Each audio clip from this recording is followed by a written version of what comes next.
Let's do it. So I always like to do a little bit more than just the topic. So tonight I'm going to dive a little bit into EdgeRater, and not necessarily selling you EdgeRater, that that's your own business, but showing you sort of the intersection between HGSI and EdgeRater, and why, if I had to pick, as you see on my recording, just a couple of programs to use, why those of them would be there. So tonight's about unlocking the power of the charting module. This is for educational purposes only. As you know, I'm a physician, and I am totally independent. And the only ones who ever pay me for anything are the ones that come to my meetings. I pay for all my software, and I'm not paid by any. So this is, I got to change this. I forgot one slide. So this is the 5th of the sessions that we're doing.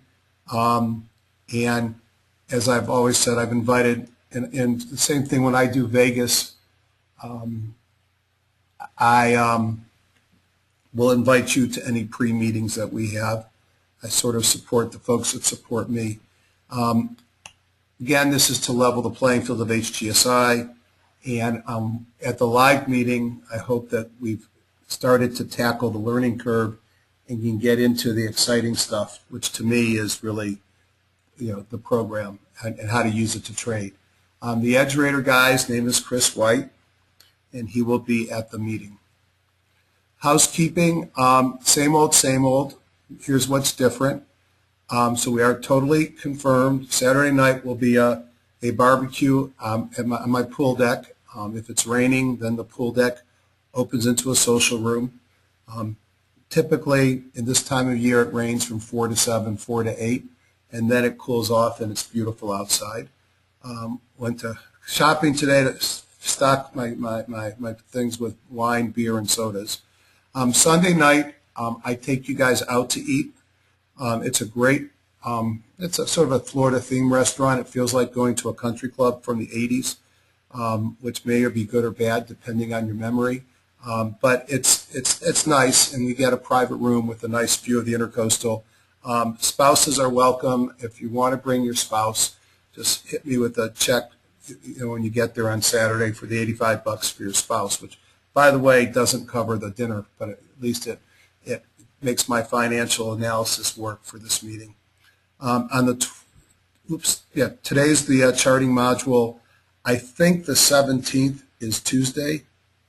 I intend for it to be Tuesday. If it's not the 17th, my plan is Tuesday to go over HGSI lingo and putting all of it together. If you haven't filled out the surveys, please fill out your surveys. They were in your initial "I got your money, looking forward to see you" email. If you already filled them out or think you filled them out, don't bother. I only need one from each of you, or as many as I can. And I sent out a spreadsheet yesterday just for people to fill in their cell numbers and when they're coming. And I already was able to take 2 people and match them up so they can save on a cap. That was sort of the intent. Beginning of the week, I'll send you out an email that will go over final times as well as directions. You've seen this slide before, and I highlighted the yellow, which is always to remind me and remind you, when you see something you don't think you should see, you got a filter on. Or it's probably better said, when you don't see something that you think you should see, you probably have a filter on. So this is the module. You've seen them on my Sunday night reviews. This is Direxion. These are the gold, and it was so cool because I did I stuck it in the Dropbox for the Florida folks. I did a local meeting here on Tuesday night. So this is Wednesday data. This is Tuesday data.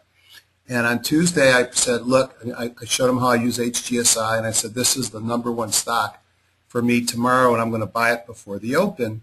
And I chose JNUG. That's because I already was shorted the VIX or the XIV, so that would have been one of my other #1 things to do. And I picked it because it came on my screen of a pullback to the 50-day moving average and a Kahuna and I saw the greens coming in and it had a MOBO breakout from a squeeze the day before. And what I love about HGSI charts, and this is actually deleted, you're not supposed to be seeing anything there because I know it's a picture of a picture, is that all this information is on a simple chart, PSAR reversal, and I told them this is what I was going to buy. Well, this is what it did yesterday, and it was up, I think, double digits % today. So I actually did buy it in the pre-market. I got into it like at $18.20 in the pre-market, and I don't know if it's 21 or something, but it's really had a nice move in the 2 days since I presented. One of the things about the charting module is, and you have to, not that you really care, but this is a scaled down computer load of mine. So I got charts from HGSI, charts from Warden, charts from Vectorvest, charts from Magenta, charts from EdgeRater, charts from Metastock, and so on and so forth. I only look at charts in HGSI, and it's because of this fantastic, I believe, flexibility that we're going to look at some tonight. I'm hearing thunder, which only matters that if I lose power, you lose me, and then I'll restart it as soon as I get power and send an email to everybody that I'm back. Some of the flexibility are built-in views. Now, one of my favorite parts is this reference library, which I found out today isn't included anymore. So I will send it out to everybody in the Dropbox because I think it is important, and I'll show you how to install it in wherever you want to put it. So somebody remember to remind me if I forget to show you that. There's a thing called a visual filter backtest. And a visual filter, or VFB, if you can filter with it, you can make it into an indicator. You may have seen the movie I did when I putting squeezes and MOBOs on a chart. Well, all I did was create a visual filter backtest, or VFB, and I'll show you how to do that tonight, and put in there squeezes and MOBO breakouts, and that created the lines that you see on my charts. And then there's something that I struggle with, and I'll actually talk to George about it because I must be doing something wrong. But there's actually a thing called visual strategy backtest in HGSI. It's probably right up there with ranking module as a great piece that's hardly ever used, but allows you to paint when you'd be in or out of a strategy and what the performance is. So I'll give you some basic examples of that tonight.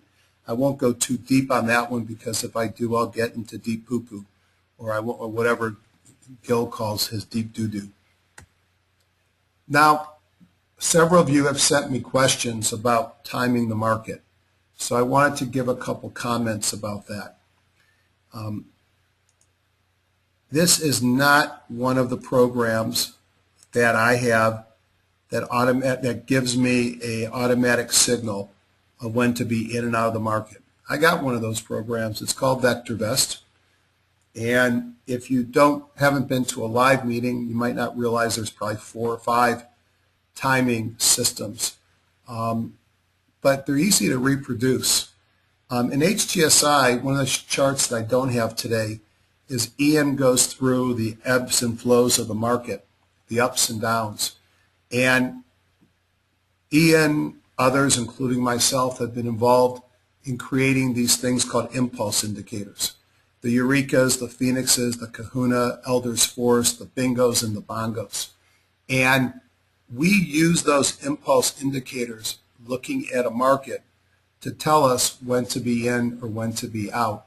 And they do a pretty nice job of helping us define bull, bear, when they start and stop, and when we need to get out. I don't for a minute say that it holds your hand and makes it simple. Now, the Hindenburg Omen, I think you guys are all aware of that, or I hope you are. It's in both programs, and I'll go over it in EdgeRater and define it for you there. But that's a signal that occurs rarely, and it occurs, well, there hasn't been a major market correction in 50 years without a series of Hindenburg Omens firing prior to the correction. And it's a great tool to get you out before you get killed. and it worked great in 2007 and 2008. And then the other thing that HGSI has for timing is the eye charts, and I'll look at those tonight and show you that as well. And if I don't get to it much tonight, we'll definitely be doing it at the meeting. Now, EdgeRater builds upon this. It automates the Hindenburg Omen report, and I'll show you how easy it is. I'm going to show you a slide in a second of how I use the buckets. And I talk about the buckets all the time. No one actually made a comment to me after I presented this on one of my Sunday things, but I think it's a phenomenal timing model, at least for looking from a market when it's time to get back in. And I did a webinar on, I think, 4/11, and I said the market's bottoming within 2 or 3 days. It's time to get back in, and you'll see it was spot on, and I'll show you why. There's another thing in EdgeRater called U.S. Market Summary, which I use.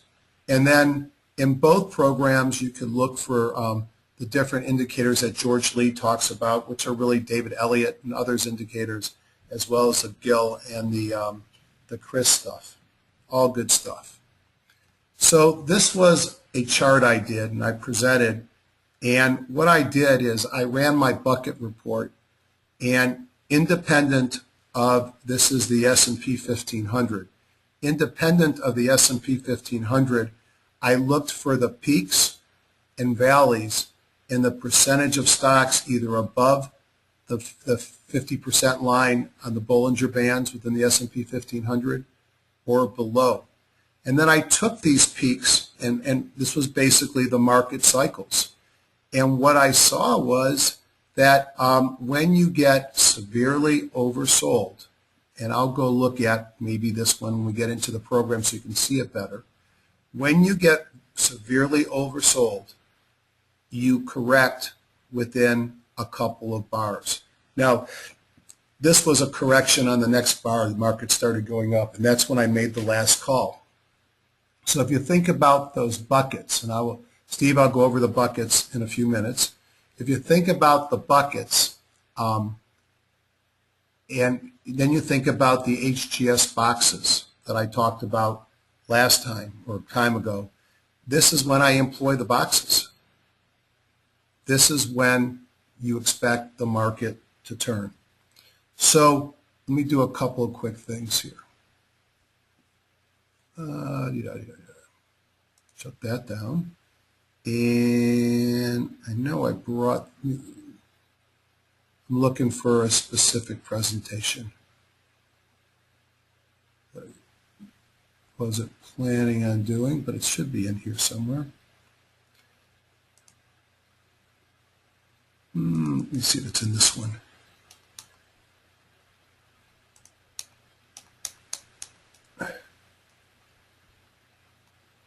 So this, just so I don't forget, this is the definition of the Hindenburg Omen.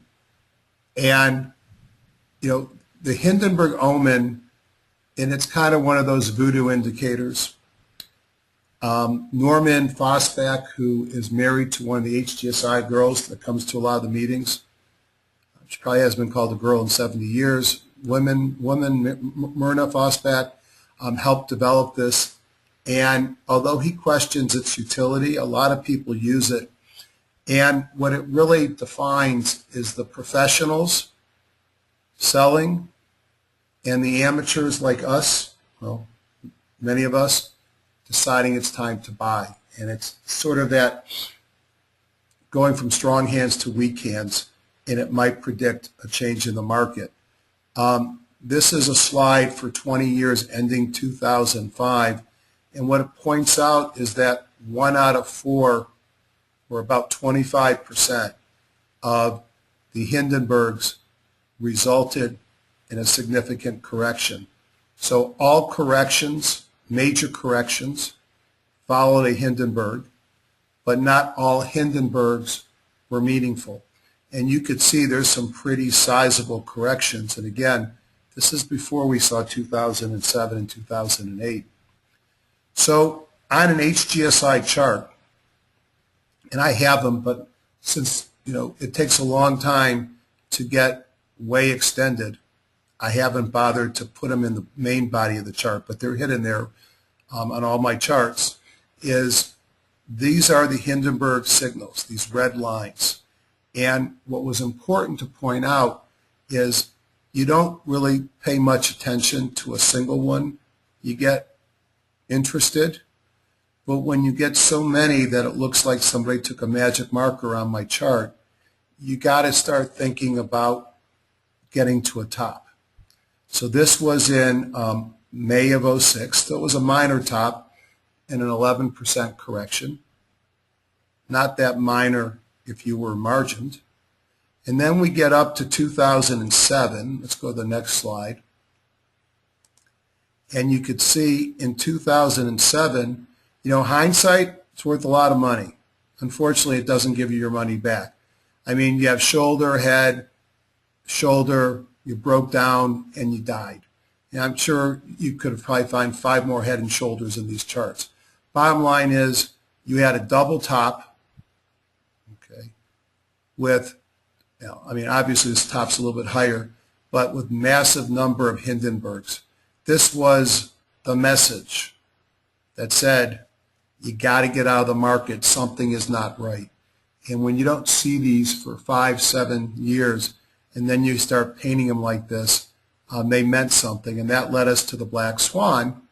And since then, we've had a spurious, and I mean spurious, single Hindenburg occasionally, but we haven't seen a lot of paints. The last time we started seeing them was back in August of 2013. I think we had one in December, and but we haven't seen the multiple fires.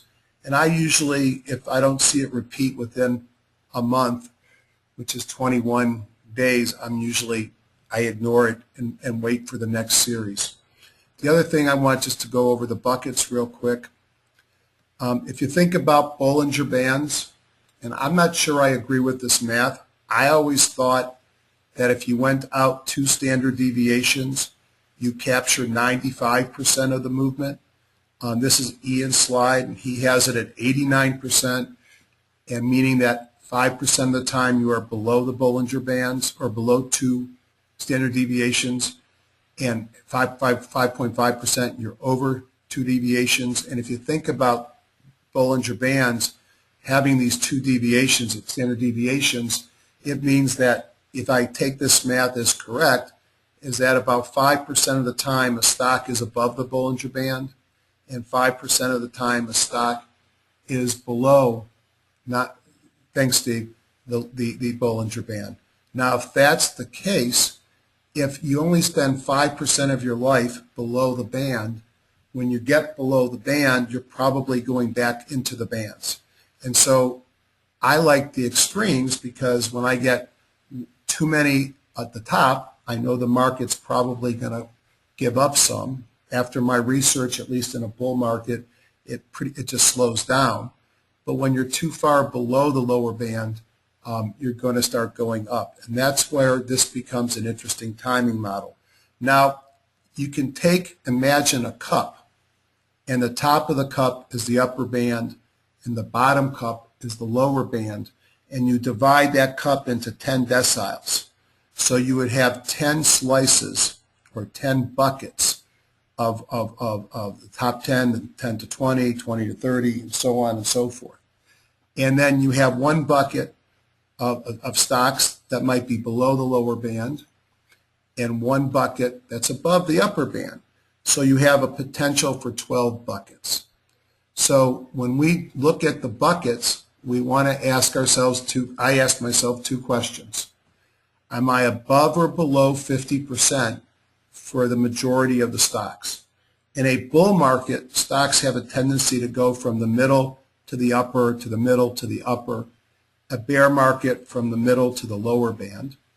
And then I want to see how many stocks are above or below the Bollinger Band in whatever index I use, and I find that to be a great tool for timing.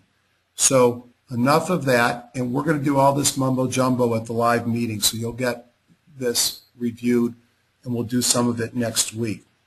So we'll talk a couple minutes about EdgeRater and things that I like that I can do an edge rater that I can't, well, I can do an HGSI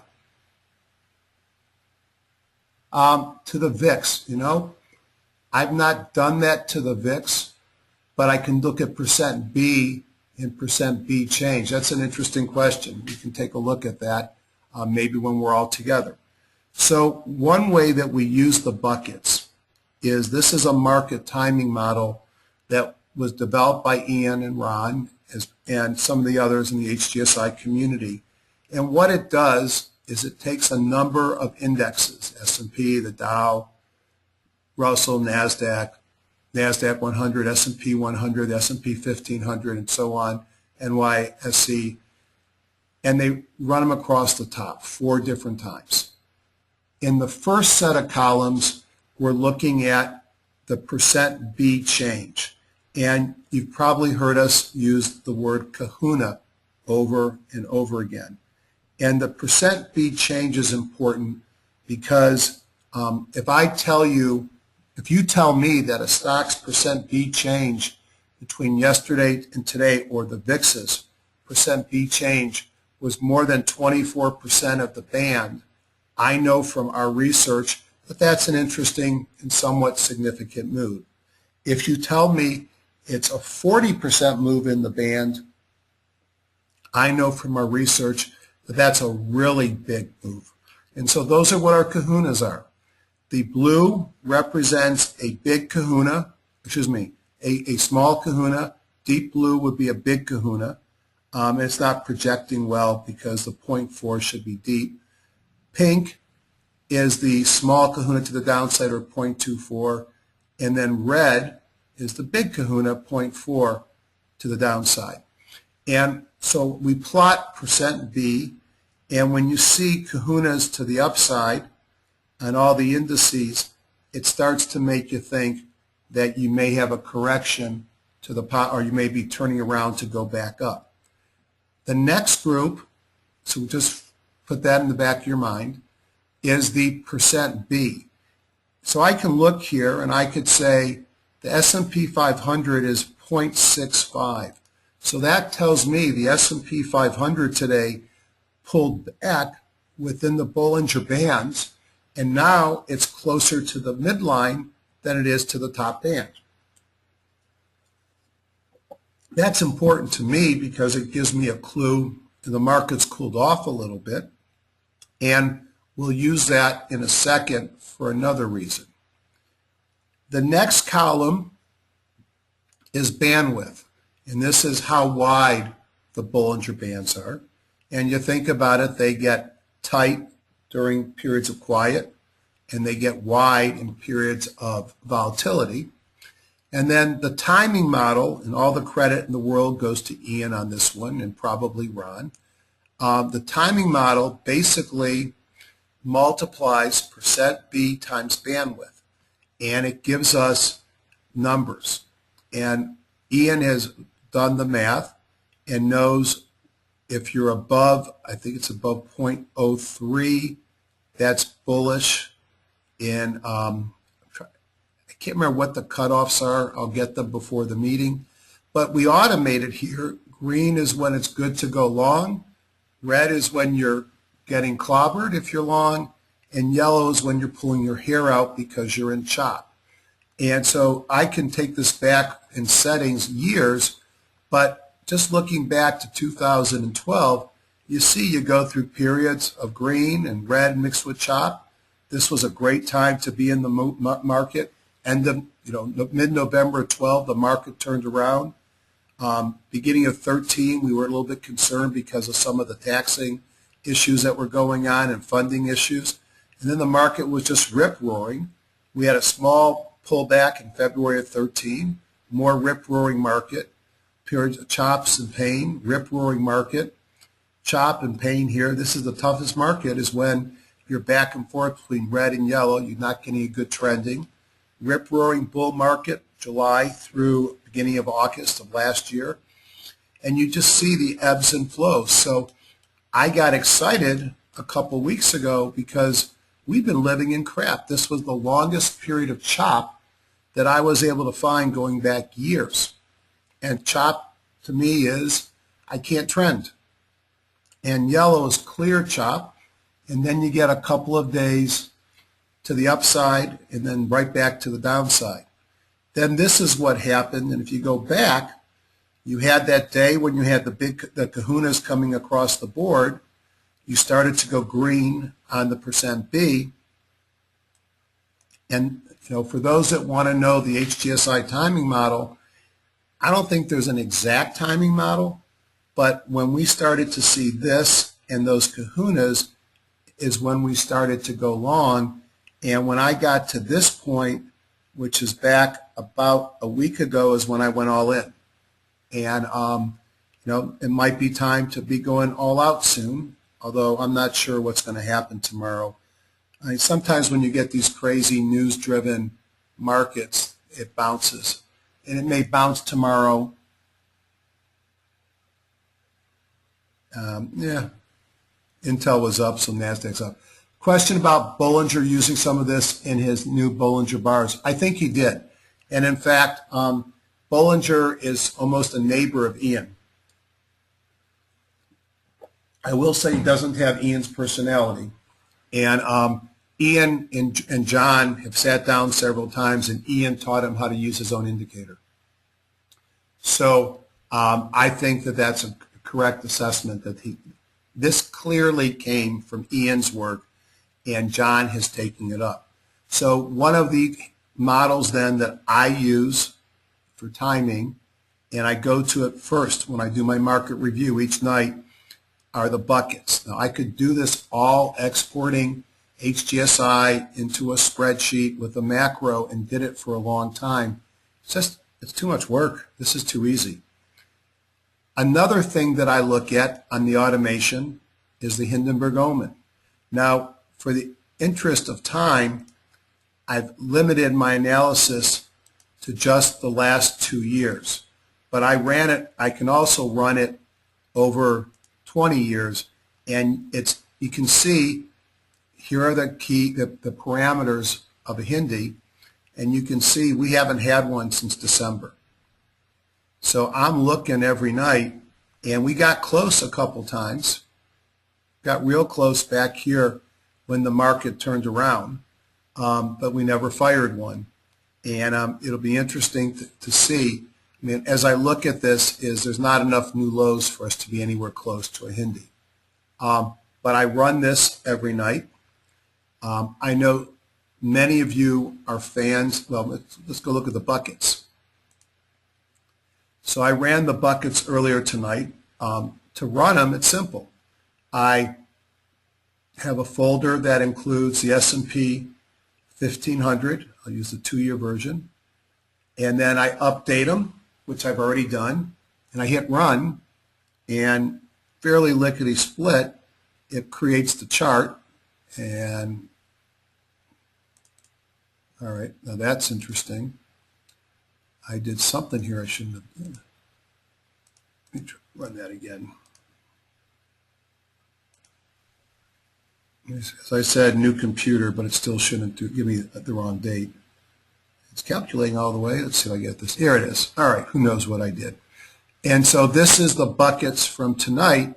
So what I see here is that 67% of the stocks are above the 50% line in the Bollinger Bands. So that's bullish. And I see that the average stock is about that 70 to 80%. And if I go back, I see that on the 9th, you might have predicted that we were getting ripe for a correction because you got over almost 30% of the stocks in the S&P 1500 were above the upper band. As I mentioned here, it was on the 6th. I've not found in this bull market that being too overbought has been a problem as far as the buckets go. And it will be interesting to see what happens when we go into a tougher market. And I put on, I think, a lot longer. I think this has got 12 years of data, so I can actually go do the buckets and take that S&P 1500 chart and try and get Chris to automate it going back a decade so I could see how good the buckets really are. And you could actually look, here's the buckets, and this is the date of the analysis, and you just can sense the ebb and flow, and the big numbers are colored to get an idea what the majority of the stocks are. And we're down here, and we've come off of a period of time where we've been mostly green for a while. This is where we came from, which is when we had a lot more pain.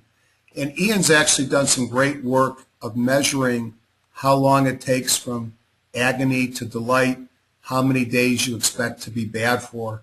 And those are part of the reasons why you go to his meeting. I know some of you are fans, well, all of you are probably fans, as I am, of Gil and Chris, and you know about the code blue. You can do code blue in HGSI, and you could do code blue in EdgeRater. And I basically take my trading universe, and I better do the 2 years or I'll be mad at myself because it'll take too much time. And very quickly, it's running the universe for code blue to get an idea of what the leading stocks are. And you're probably thinking to yourself, absolutely correct, why do you need this? I can do it all in HGSI. And I'm going to show you why you need it. All right, so these were the stocks that had Kahunas, the Kahuna Force Positive, pocket pivots, and the types of things that are used in their code blue analysis. Now, to find the best stocks that are moving, I know Northwest Biosciences were up here, but here it is. And then the other thing is he has a charting platform as well. Again, and I don't mind. I mean, one of my advantages for you is that I am independent, so I'll tell you what I think. I prefer the HGSI charts, but you can see it's not a bad chart. Here's a code blue chart, and you could see the different indicators turning blue. Frankly, you had 3 of them yesterday or 2 days ago, so you had the chance to get in today. So this is some of the reason why I use EdgeRater. Why EdgeRater has an advantage over HGSI today is this button here. I can update with a 10-minute delay, although I wonder if I had a paid Yahoo subscription. I don't even know if it's available real time. But if I hit that button during market hours, it takes about 45 seconds to add a price bar to each of these 3,000 traded instruments, and then I could run the code blue signals on a real-time market. I think that's pretty cool, and that's one of the advantages of EdgeRater. My good friend George Lee, he's more special than me because Chris gave him his own. I'm kidding. I love both of them, so I got no complaints there. And it's the same type of a thing. And George Lee and we trade very similar. I've learned a lot from him. Frankly, we both learned a lot from people like John Carter and from David Elliott, and we both import the things that we like. And so the same way you can run and find the stocks that are in a squeeze, and you can look for, so here's stocks that are in a squeeze, pocket pivots, MOBO, and a PSER reversal, and the best ones come up to the top. So EdgeRater, I think, by itself is a nice program. It doesn't have all the scanning and other capabilities that I get in HGSI, but I find the 2 programs extremely complementary, and EdgeRater is the only program today that you can use HGSI as a data provider, and that's because we all work together, and George and Chris are friends, and they'll both be at our meeting. So enough of that. Let's go into HGSI's charting module. So let me find my mouse, and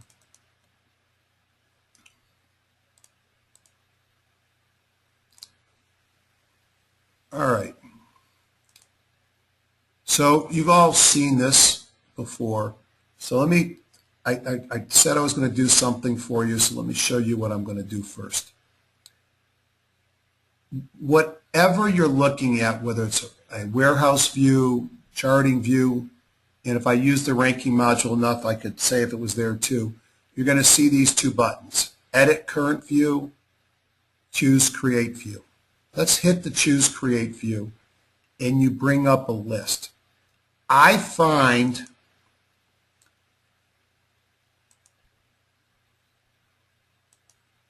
this reference library to be extremely useful.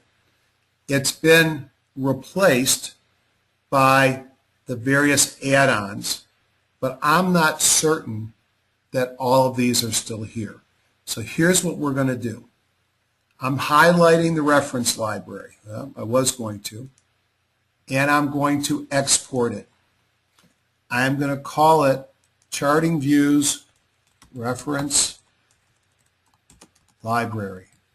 Again, you probably have all these in different places. I am going to stick it into your Dropbox.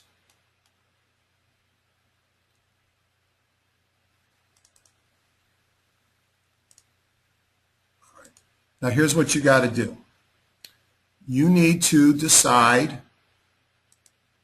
where you want to stick the reference library. It can go anywhere. And I'm going to say, I'm going to put it in Old Jeffrey, just because I've got it in other places already. All I got to do is go into Choose Create Views,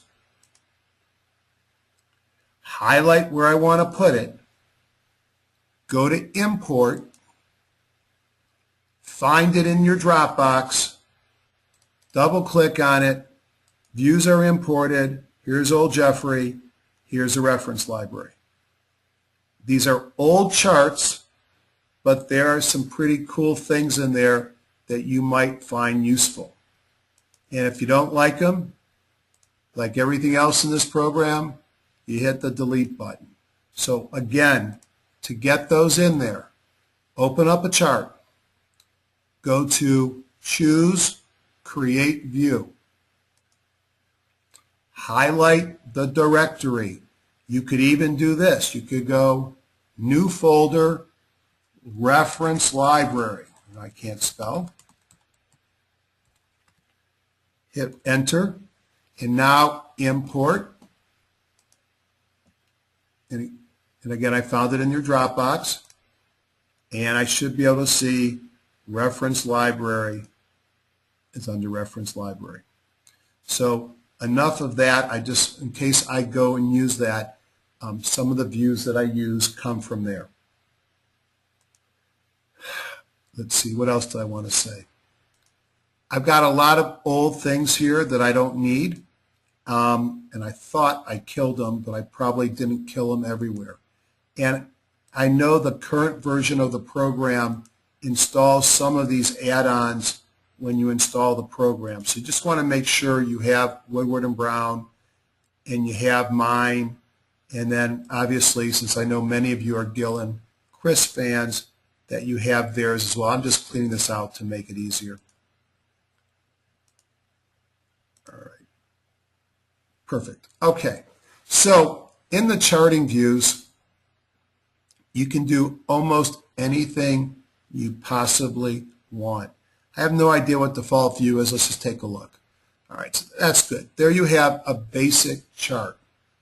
And so let me talk a little bit about the structure here, and let's make this chart into something useful. So you notice this has got a blue box around it. That means it's pressed. That box is for the fundamentals. That's not the most fundamentals, but it shows you what earnings have been doing, earnings and revenue, and again, 314 versus 313, 1213 versus 1212 when you look at percentage of growth. It shows you a graph of what the earnings are doing. Obviously, those are horrible earnings, but it's got great earnings. Let's look at, that's still kind of bouncy, but lower left, upper right. So the first window, if you go up, tells you what the company is. It's interesting that it's commercial finance. I look at this as a mining equipment company. But this is where Bloomberg put them. Then you have the earnings and revenue. You come down here, you could see other things you might care about, such as market cap, the float, big institutional holdings, return on equity. Wow, that's huge. No wonder it's such a winning stock. Short interest, how many shares? You hit it again, you're going to see last quarter date that was out was for March of 14. Earnings are due July 15th. Here's the earnings from the last quarter. Here's a 12-month trailing earnings per share. Here's a 12-month change. This is why the stock has done so well, 50 times growing at $5. Revenue change. And then I hit it down one more time. I get some price numbers of where it's come from, highs and lows. This is important for me in my trading because I don't want to trade things that don't trade very many shares. And that brings me back. Now, if I want to kill this, it's gone. Now, I'd actually like to figure out how I could, and I know George watches these. That's why I tell George what I want, not to incite a riot, but rather because I know he watches them and maybe he'll be able to do it. I'd like to have a mode where you kill the name so that you have no idea what the name and the symbol is you're looking at. Because I think when you know the name and the symbol, it puts biases in there. What else do we have up here? Let's say I'm curious as to, let me just change this for a second. And let's say I want to know something. So if I hit this box, the data window, it tells me the values for wherever the cursor is. You can watch the date change.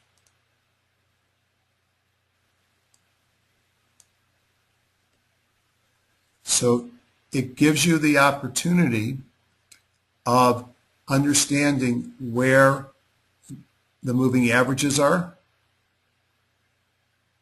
where the price is, high, low, and volume, and you can get that on any day. So I think that can be very useful. Another thing that's kind of neat, if you look down here, you see the information for today. If you go down to right there where it says annotation tools, you have some drawing stuff, not the most, but plenty. And let's say that I want to figure out how far the stock market has moved from this point to today's close. So I put my point here. Actually, I got to find it right there. And then I draw a line up to there. And I come down here. Trend started, it was 44.68. It closed today at $104.39. $59.70 change, up 133% in 244 trading days. Every time I go in here and I draw my line, this was a 12% pullback in 7 days. This was a 12% pullback in 11 days. I wonder if we don't have another 12% pullback coming, because that's about how far we are extended from the 50-day moving average. So every time I draw a line, it becomes the last thing down here. I want to kill it. All right. I don't do a lot of fibs.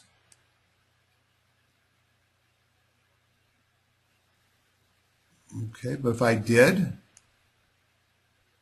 I would know that a 50% retracement would bring me down to the 200-day moving average. And all right, I don't, but so we have fib there. So there's some modest drawing capabilities. I don't think that anybody is going to tell you that it's the world's best for drawing stuff, but most people don't draw that much besides trend lines. Another little trick, hit that X, they all go away, is if I hold my shift key, my line is straight, and even though I'm moving it up and down, it doesn't change. So if I want to find support or whatever, and I want to draw lines, by holding the shift key, I can draw straight lines. Whoops. Now I'm supposed to have turned that back into here. So the shift key is useful for creating straight lines. So again, enough there for almost everything that you're going to do. Let's go back to my basic chart. Two windows, obviously you have volume down here. So we've talked about that. We talked about the data, talked about the fundamental data. If I want to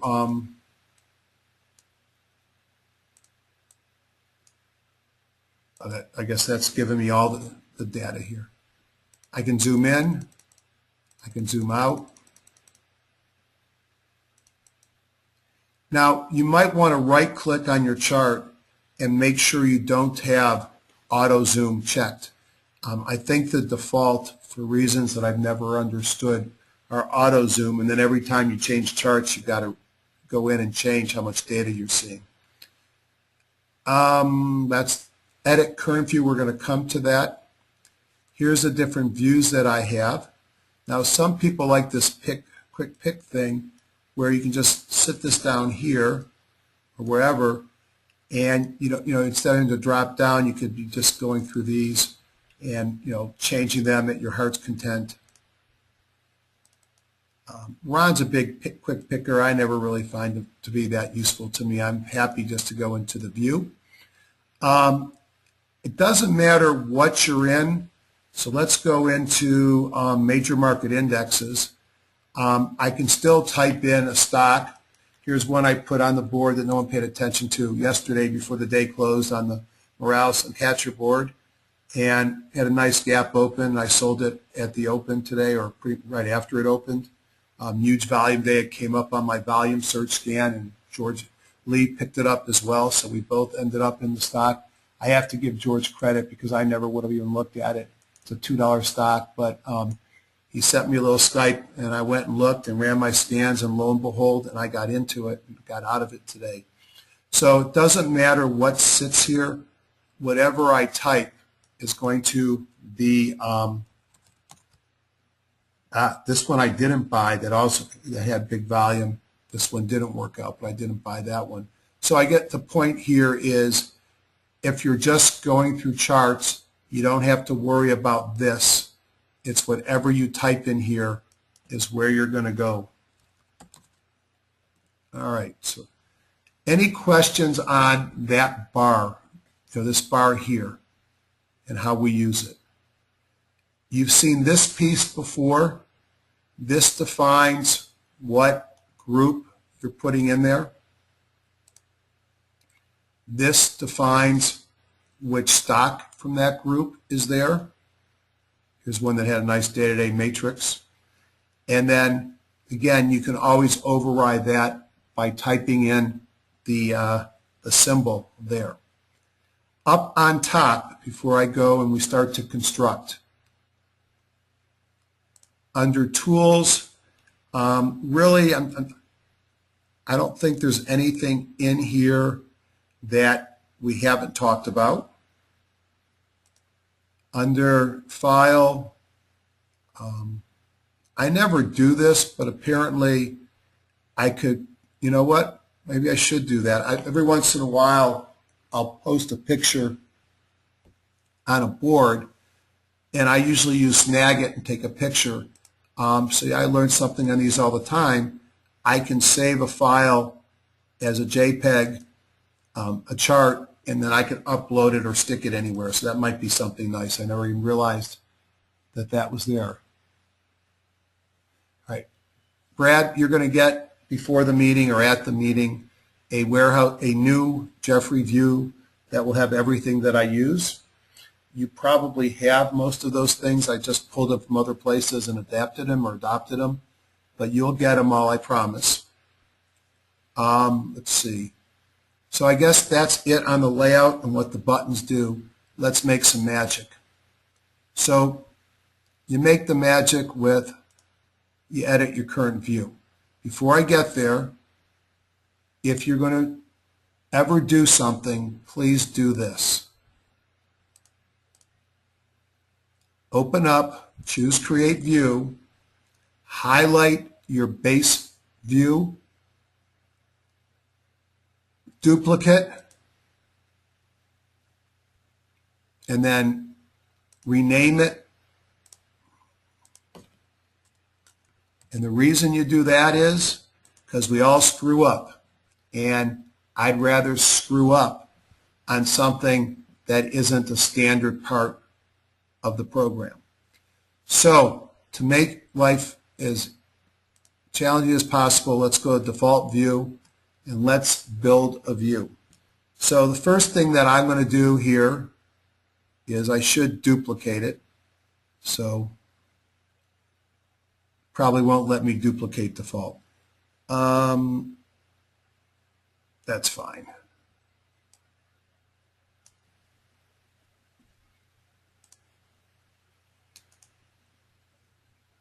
So you notice I did something there and I should have told you what I was doing.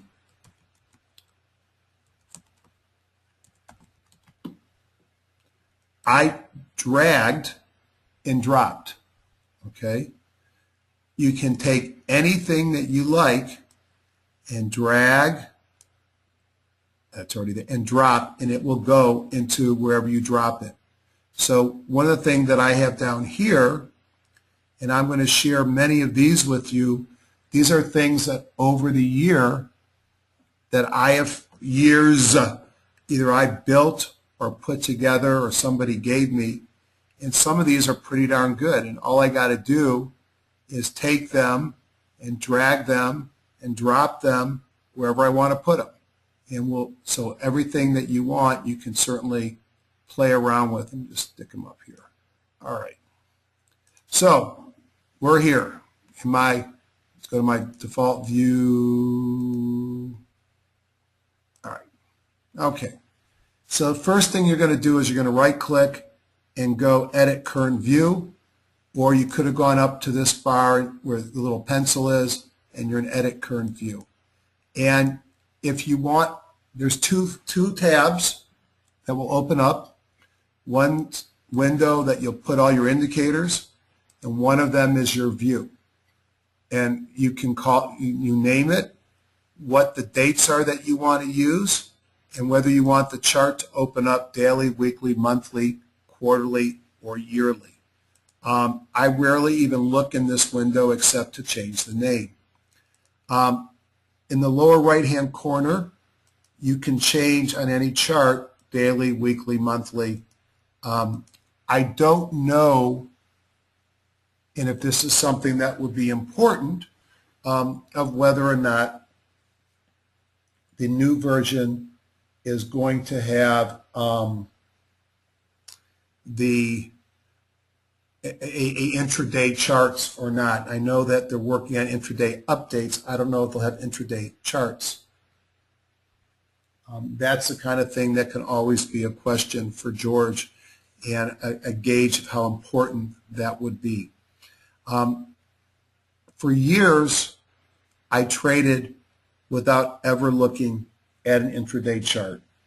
I had a job. I had a life outside trading. I swing trade stocks, and I can't do what Elder tells you to do, which is start on the weekly, then look at the daily.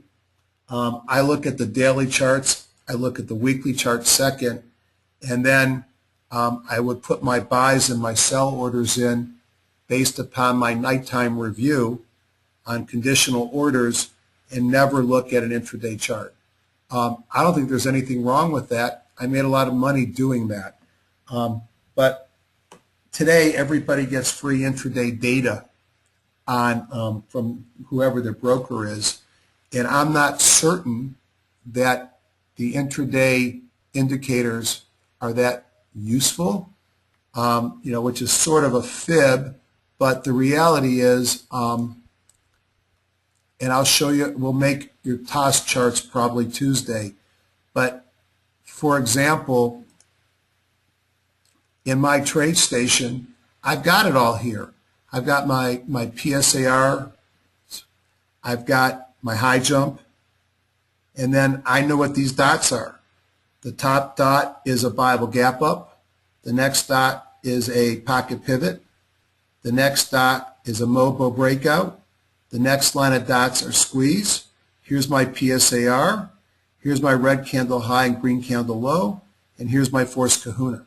So I can look at these signals in any time frame.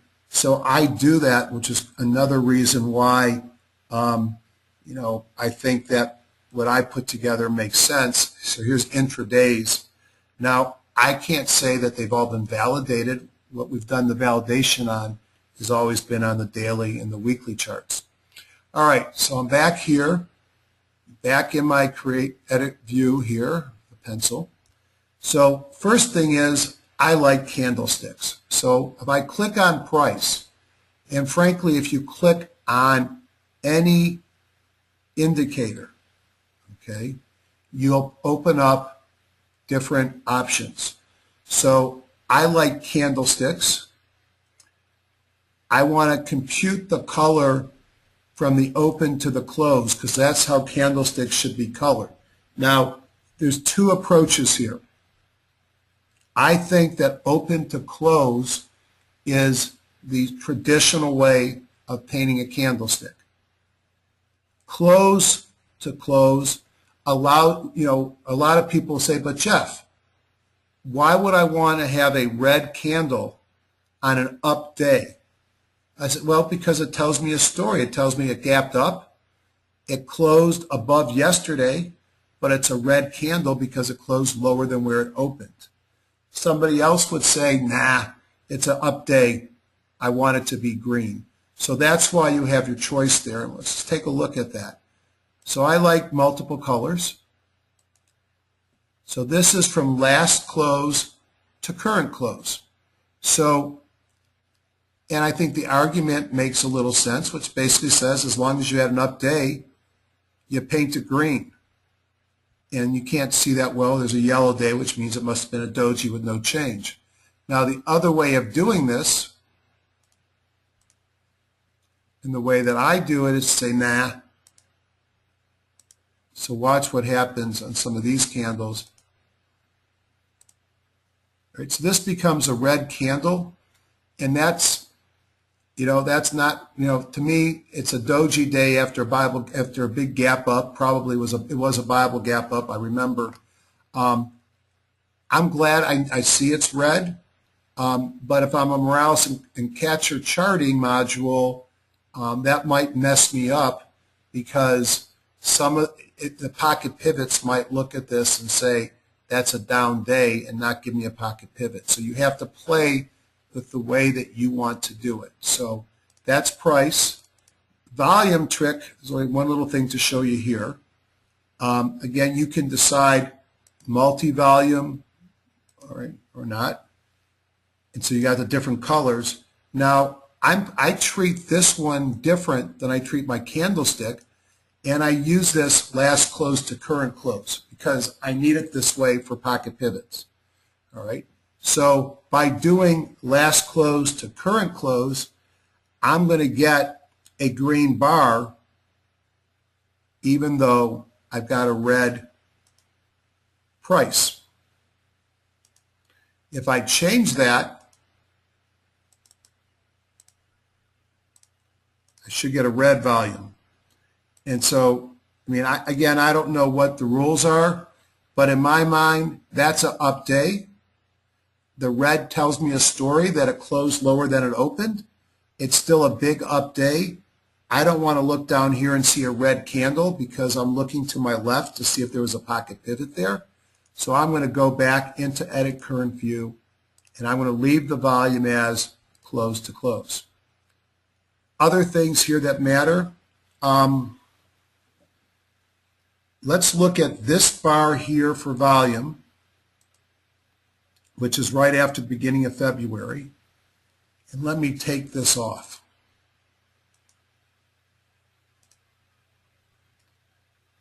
Didn't do it. Okay. This volume had clipping volume. All right, see how much volume it had there? This runs the risk of suppressing the volume everywhere else on some of your charting. So what I typically do here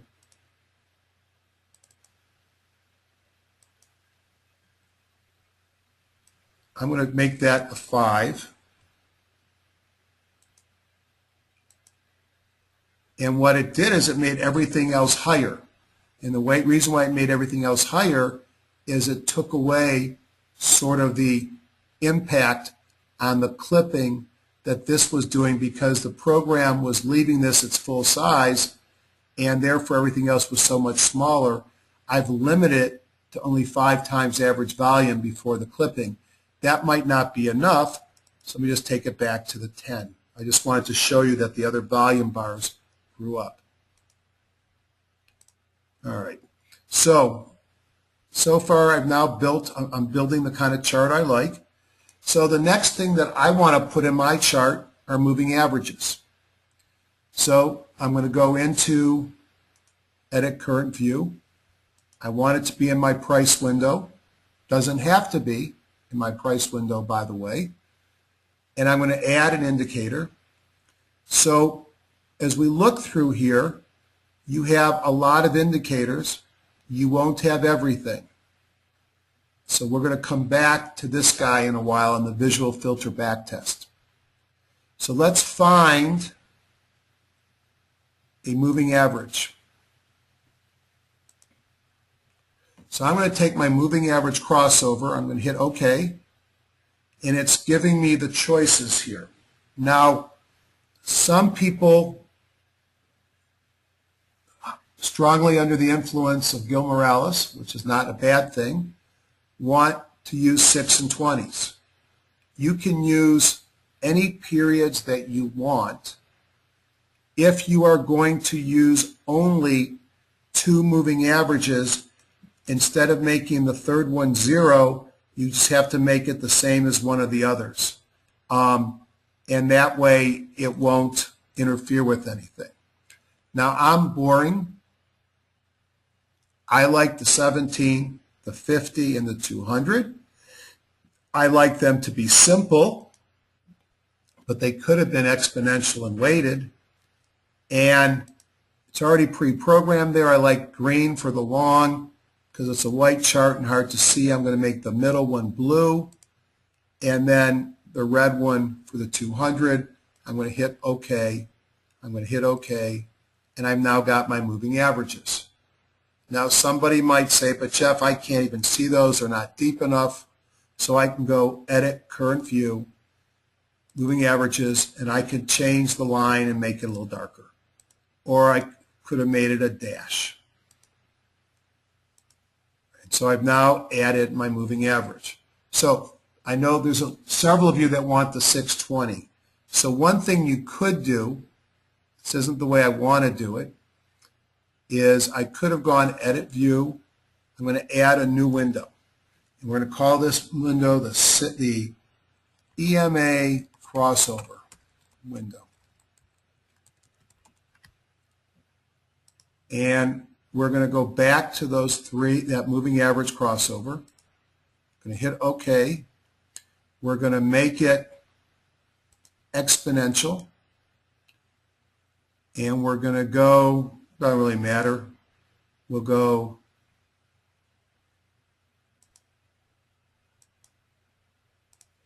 6,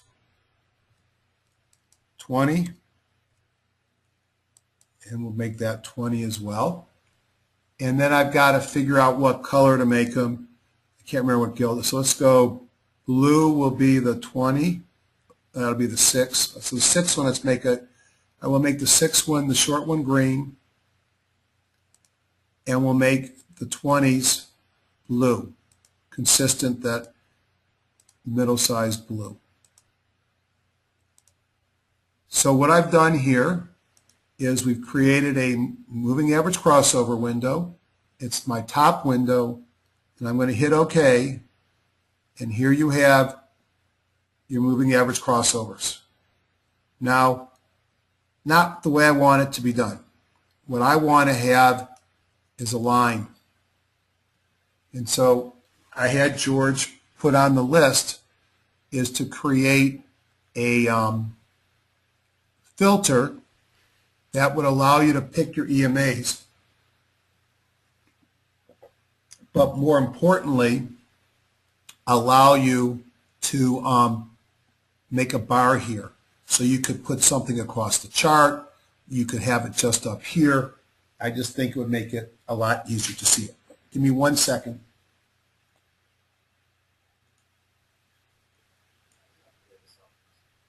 I'm recording a webinar while I'm doing this. So I want to stop my recording when it gets done. All right, so now I want to go back to my view, and I want to put the squeeze in there.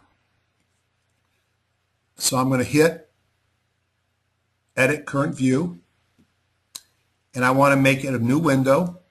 I'm going to call this window the squeeze. And if I hit the S, I hit the Shift key, I would have been in business. And I want to find my Keltner squeeze. There's a Keltner channel. I don't see a Keltner squeeze in here. And you won't either. So the good news is it doesn't matter. So we're going to call this a visual filter backtest. So whenever the filter is true, it's going to paint my chart. So I hit OK.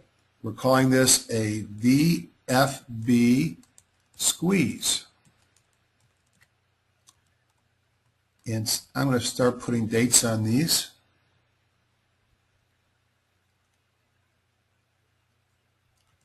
So the neat thing is, use this filter, pick a filter, any filter, and you can use it. So if you went up under Jeffrey, not that Jeffrey, this Jeffrey, and you go into visual backtest filters, these are the filters. I try and use these. So here's one that says squeeze. I hit OK. I like my squeeze to be yellow. I want to use all the data that I have. If your charts are too slow, hold on 1 second, I got to stop my recording now. Where's the recording button? Excellent. Okay. Not your recording. That was from Genesis, had a webinar I wanted to watch. So I pick all, but you might do it for just 1 or 2 years. I hit OK. Now I want to put the squeeze underneath the crossover. So I go highlight the window, then I click down. I hit OK, and there's my squeeze. All right, now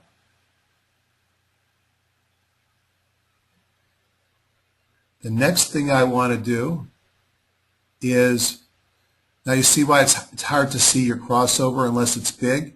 That's why I don't really care what the lines look like. I want to paint it here. I want to paint it every time it crosses over because I think that means something. In fact, you know, if I actually listen to Gil and Chris, which you all know I do because I'm on the website and I pay for that one too, by the way.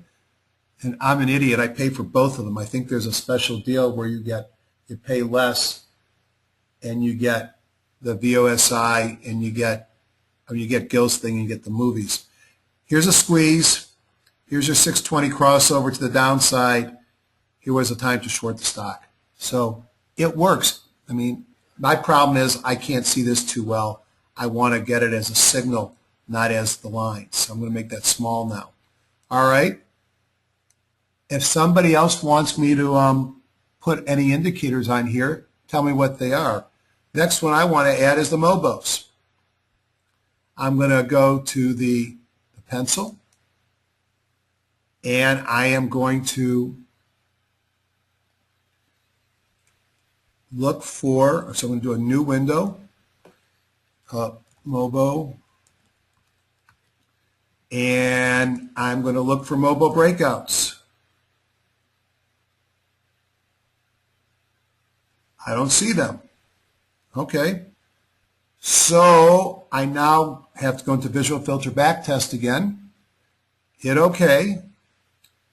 I want a breakout to be green. And I'm going to go look under Jeffrey, VFBs, and see if there's one already. And there's one called the Mobo Breakout. So I'm going to put that one in there. Leave it on all. Hit OK. I want to move this window down below the squeeze. And I'm going to hit OK. And there's my Mobo breakouts. So, okay. All right, Bradley, I'm going to think about that one. I probably can do that.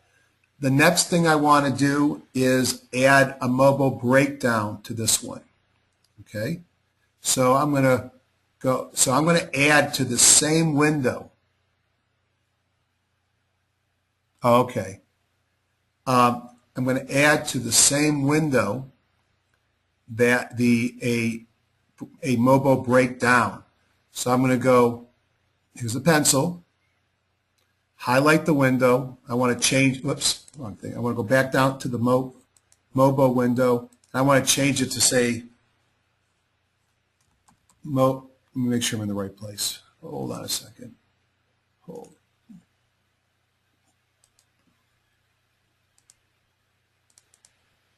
Yep, Mobo 6.12.14. All right. So now what I want to do is I want to add another indicator. So this one was the Mobo, which we did a few seconds ago, breakout. Now I want to add here an indicator for Mobo breakdown.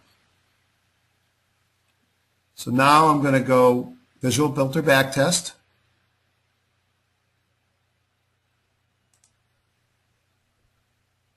Use this filter.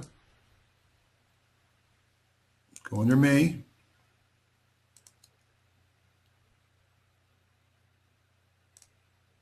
Mobo breakdown. And I want to make that one red. Now notice that this is going to be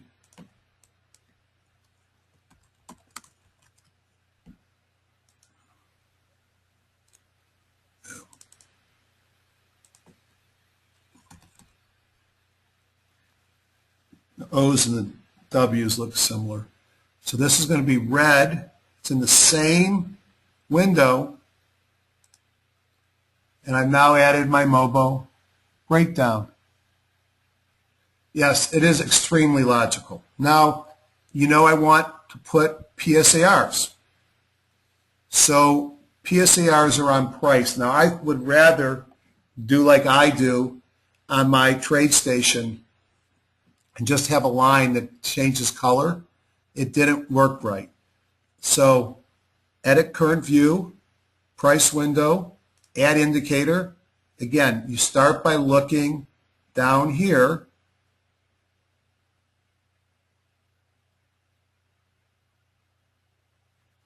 And you look for what we want.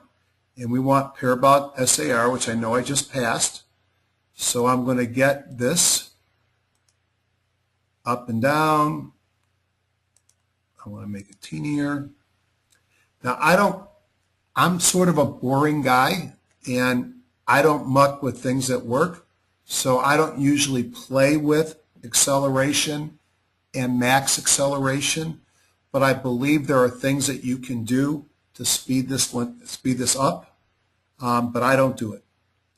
Now I hit OK, and I've got my PSARs on the chart. Simple stuff. Now, let's go back and let's look at the volume. What would I want to do with my volume window? I want a moving average of that volume. So I highlighted the volume. And mind you, I haven't done some of this stuff in 10 years. So it's kind of fun doing this. Let's use a 20-day moving average on the volume. Doesn't really matter what it is. Yeah, I haven't used p-volume, but we could probably get George to make that. Hit OK. And where did it go?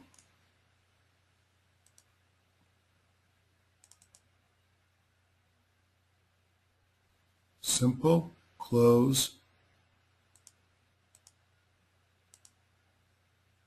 All right.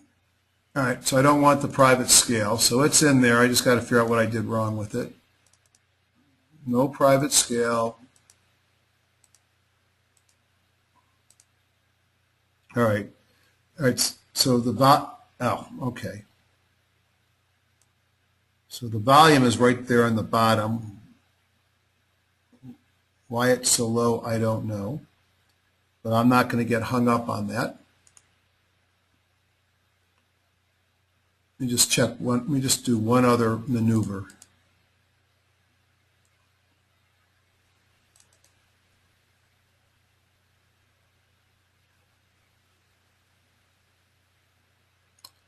All right. All right. So the problem. All right. Hold on. As I said, I haven't done this in a while. I've got a feeling I've got to use a different moving average. Let me go back and let's look at them.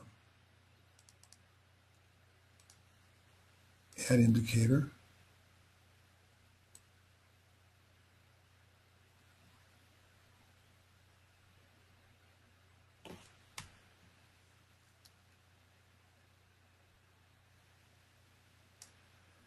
Oh, I bet I know what it is. Hold on a second. And this is kind of why I also do things. I thought I have it there. So here's what I do. Here's what I do when I get lost. And I get lost just like you'll get lost. Go back to edit and choose volume in the field box.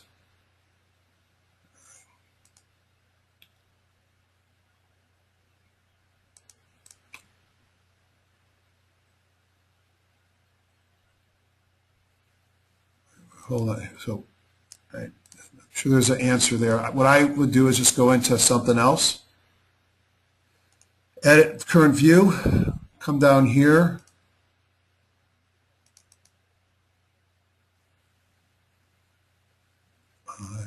Field, but okay, now I know what you're talking about.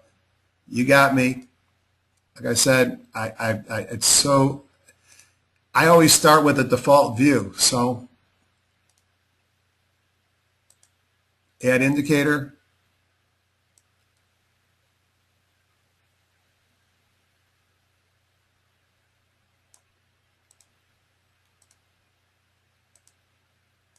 Ha!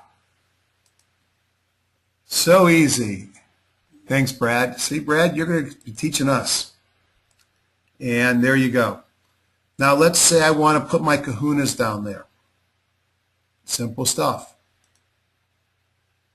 Highlight that window. Add indicator. Now, these Woodward and Brown indicators, some of them are not them because I did the bongos. These are indicators that at one point were a filter, and the VFBs in the old days, when we had much slower computers, really slowed us down. And so now, so after a while, George would take them and hard code them in the program.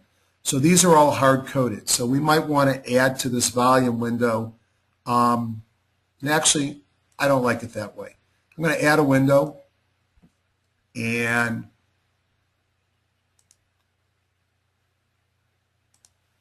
I'm going to call this the Kahuna window. I'm going to put my Kahuna window lower, but let's find the Kahuna. So all the Kahunas are here. So when I open this Kahuna, it's going to put it on the price close. I guess you could have done it on volume. And it's got the numbers we use, the colors we use, and I'm going to move this down right above volume. And I'm going to hit OK. There's my kahunas. And now I want eurekas and phoenixes. Eurekas and Phoenixes, as if you don't know already, are the HGSI tools that are like follow-through days for O'Neill. Hope I can't be sued for saying his name. And then I come down here, find the Eureka. That's green. Turn numbers. Okay. And then I want add another indicator, which is the Phoenix. Okay. Now notice that traditionally we used to calculate these on the NYSE. We've changed our rules. We calculate on the NASDAQ now. When we changed data vendors, we decided that they included things that we hadn't looked at before, and that you just need a big index that's consistent over time. So now we use the NASDAQ. Let's put this right underneath the Kahuna.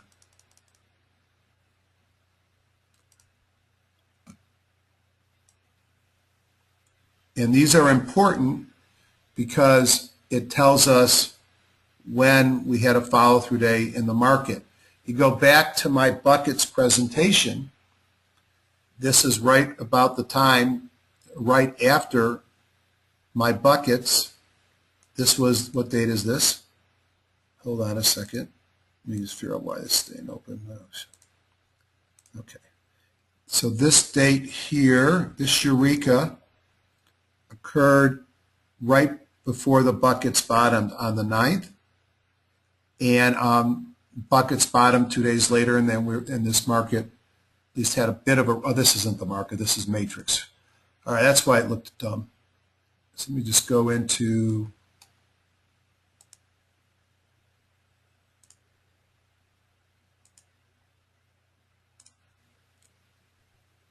so there you go. So this is the day, this must be right before the weekend. Yeah, the 11th was, this was the day my buckets bottomed, which was 2 days after we had 2 Eurekas in a row, and then the market's been in a big run ever since. So we've now added, and there's no volume on the S&P, which is why we like the S&P 1500 so much, actually, in this group. This is the calculated index where we have volume.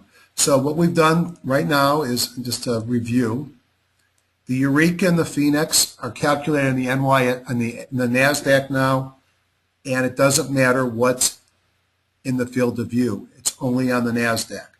The Kahunas are the momentum with the Bollinger Band movement. They're going to be on whatever's in there. I change what's in there, the Kahunas will change. Since these are all indexes, they're all going to be probably in some harmony.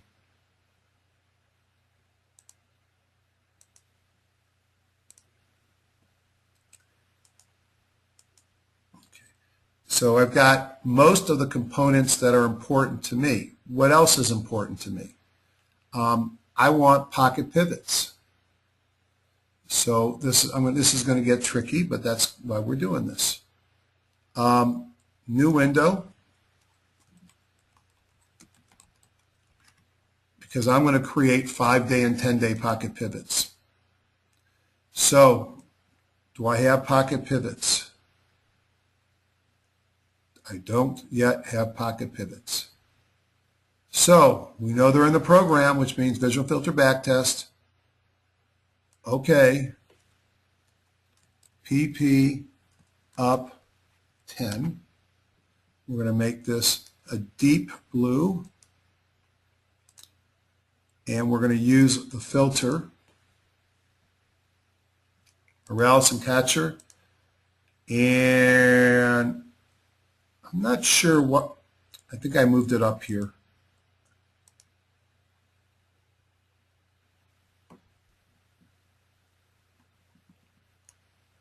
All right, let me go back to Morales and Catcher, and I think I can just use this. Well, that's got too much stuff in it. Volume previous 10-day, if, so that's got the 5 or the 10, and it's, I don't think for this purpose, I don't want to use that one. these are filters, and the filters have fundamentals in it like volume and price. That's not what we want to be using. Do I want to create it? I'm just thinking how I want to do this. Well, one way to do it is to cheat, and believe me, there's no shame in cheating. Don't use that one. All right, don't use that. All right, I did it here. You see what I just want curious what I put in there.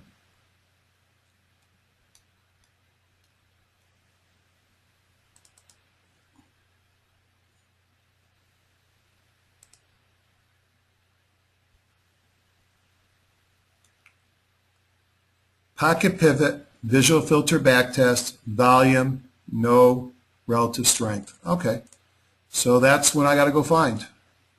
That makes my life easy. So let's go back here. Oops, not there.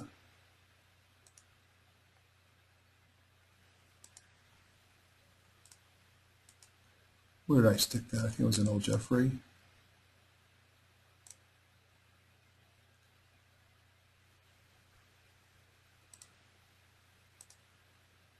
All right, so I go back, edit, current view.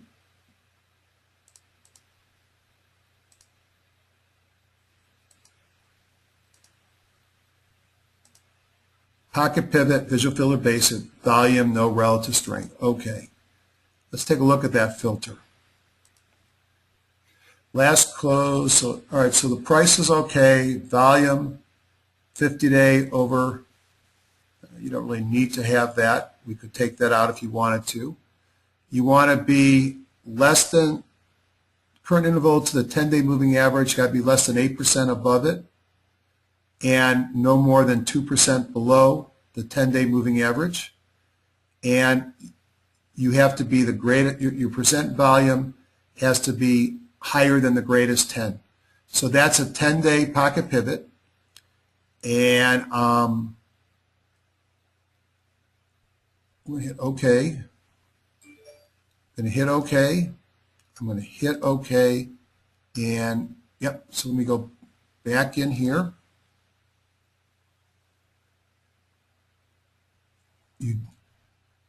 Bradley just sent it to me the same way. Export, save it, and then stick it in the Dropbox and say for Jeff or something, or email it to me. You're going to be teaching me before too long. So let's bring this down, and I'm going to stick it above the Kahuna. So now I've got pocket pivot up 10. Let's just verify that it's in the right place. There it is. Now let's do a pocket pivot 10 to the downside. So I'm going to do edit, create view. So when you start to get bored of what I'm doing, I'll know I'm in a good place. So I'm going to do a couple more, and then I'm going to go to questions. Yeah, I cheat off charts too. It's not cheating. Learn from somebody. I mean, and some of them are my own charts that I cheat off of.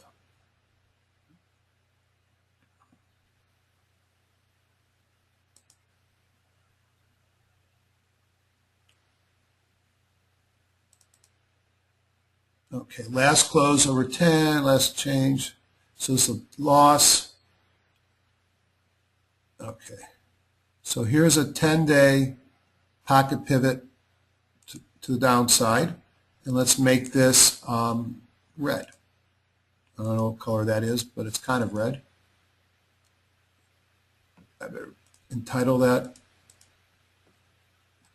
PP 10 down. Hit OK.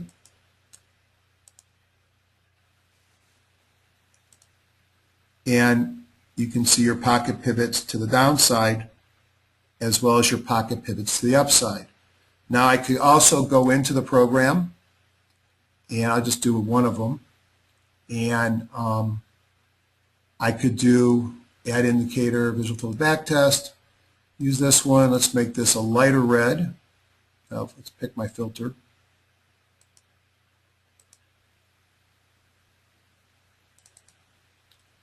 So this one only has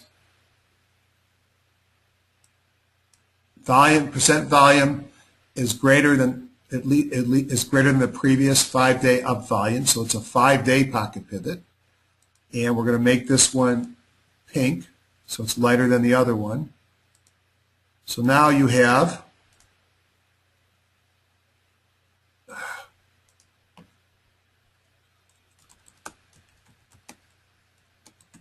pocket pivot down 5 days. Hit OK. See, we popped up a couple more.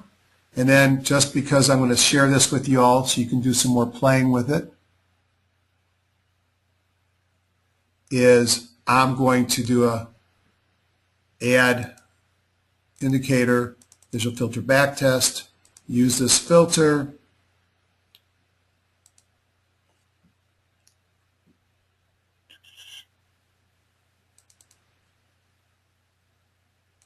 So I'm going to change this line to, oops, that line's okay, my bad.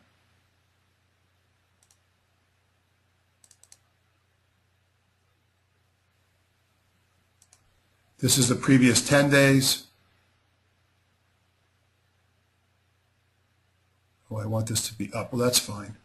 We'll make this to the 5-day down. We'll call this pocket pivot. All right. I'm breaking one of my rules. All right. First thing I got to do is duplicate it. Now I'm going to open it up. I'm going to call pocket pivot up 5. I got to have volume greater than the 5-day down. I want it to be a white body. Okay. Okay. I want to make it a light blue. I don't always get the 5-day ones, and there's a 5-day one. So we've now created the chart. All right, is there a percent B filter? Well, there, the Kahunas, let's see. The answer is there has to be. Filter. All we got to do is create our own filter, let's say. So there probably is one, but let's create one. I highlighted user filters, new filter, if percent B, there's bandwidth, percent B strategy.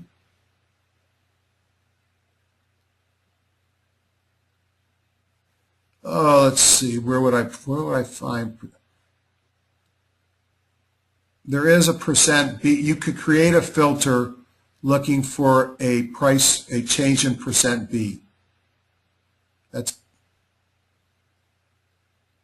I'd have to figure out where it's at, but yes, you could create a filter and then create a visual backtest that would paint. That's sort of what the Kahunas are doing. In fact, if we edit this view and go into the Kahunas, you could change these. So you could look at any different length you wanted to. Yeah, I think we could certainly get George. George is going to be there. I know that George is very busy right now working on the real-time version. And so he's coming to the meeting because a lot of you are new users.